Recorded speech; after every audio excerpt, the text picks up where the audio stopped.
Okay. So I mean, obviously I'm just going to guess. So when you detected the gravitational waves, these were in conjunction with an observation that you could also see, and then Well, you. actually, no. I mean, that's a good guess. And that did happen once in 2017, just over 3 years ago. Okay. October 16th, 2017 is when we announced it, and the detection itself was in August 2017. Yeah. That was when two different sorts of stars called neutron stars, when Yeah. they collided, Yeah. then in addition to sending out the gravitational waves, they also produced what we call a gamma ray burst, a Okay. burst of gamma rays. Yeah. So that was the one time so far where we've seen an event in both light and in gravitational Okay. wave. Okay. Cool. Awesome. But the very first detection was the collision of two black holes. That was the first one we detected, Yeah. September 14th, 2015. And we don't think there was any light given off at all.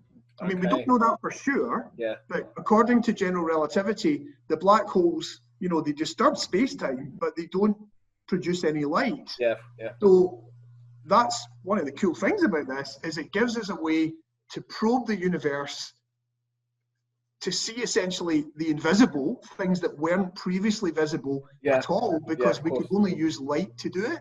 Yeah.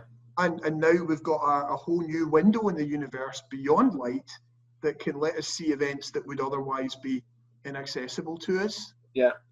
So, I mean, it's interesting because when you're saying light, you're meaning the whole light spectrum, right? Electromagnetic radiation, any sort of light, all the way from X-rays to radio, or gamma rays to radio. All of that is light. It's just different forms of light. Yeah, yeah. And so it's in my head, I'm thinking of trying to imagine something which you wouldn't detect as light, because obviously that's such a that's so linked to us as beings. I guess everything is kind of visually or linked to that kind of thing. So what else is there then? Well, let's see if we can, because I struggle with this as well. We all do.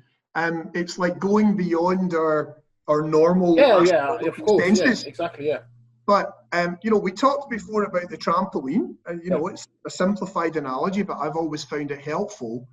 The reality is that space-time, if we do try and imagine it like that, the bending of space-time like the bending of a trampoline, well, space-time in those terms is unbelievably stiff, because, like a human being jumping on a trampoline makes it bend a lot.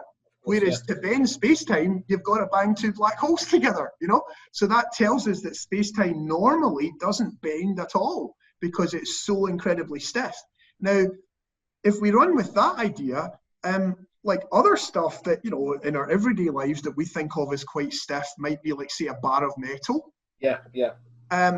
So space-time is a lot stiffer than that. Yeah. But if you think about a bar of metal, if you put your ear to a bar of metal, you can feel the vibrations of it, even if you can't see anything.